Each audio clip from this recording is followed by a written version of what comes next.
नमस्कार शेतकरी मित्रांनो, आज आपण आपण अलीकड जी टोकन यंत्राची प्लेट बदलून म्हणजे पहिल्या वेळेस एका जागेवर जी प्लेट लावलेली होती तर ती 5 ते 6च फक्त गहू टाकीत होती।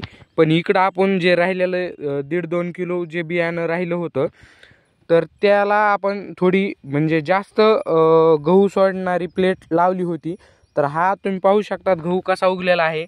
आता हा एका जागेवर 10 ते 12 असे आपले गहू पडलेले आहेत। तर आता आपण नंतर तर बघणार आहोत की उतार कशाला चांगला लागतो, काय होतं।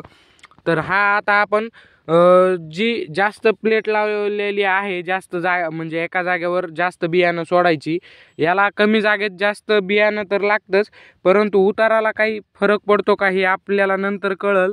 व तिकडं जे आहे तर तिकडच्याला सुद्धा आपण ज्यावेळेस पेरला त्यावेळेस कमी वाटत होतं व नंतर ज्यावेळेस आपण त्याला हे केलं युरियाचा जो डोस आहे ते दिल्याच्या नंतर त्याला पण फुटवा होऊन भरपूर असे एका जागेवर असा जुमडा असा झालेला आहे।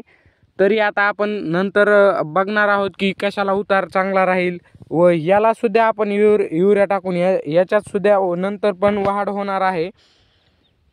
नंतर काय नंतर याच्यात किती चेंजेस होतात व त्याच्यात किती होतात हे बघणार आहोत।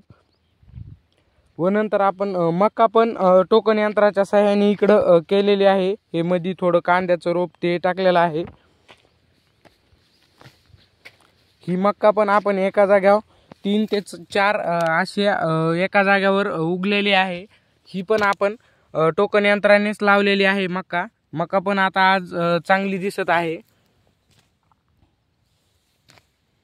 म्हणजे टोकन यंत्रामुळे आपल्याला भरपूर अशी बचत होते की म्हणजे गहू पण लावायला मजूर लागतात व हे पण मक्का जर लावायची असली तर ह्याला पण भरपूर हे होतं। पण टोकन यंत्रामुळे आपल्याला भरपूर अशा म्हणजे त्याच्यात भरपूर 10 ते 12 अशा चाळण्या आहेत।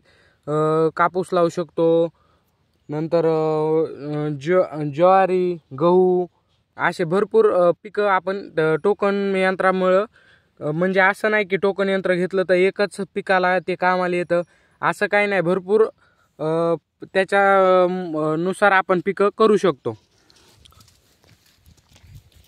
ही तुम्ही पाहू शकतात मका कशी उगालेली आहे। तर अजून 2 दिवसांना याला आपण पाणी सोडणार आहोत, म्हणजे राहिलेली सगळी जी मका आहे ती आपली वरी येईल।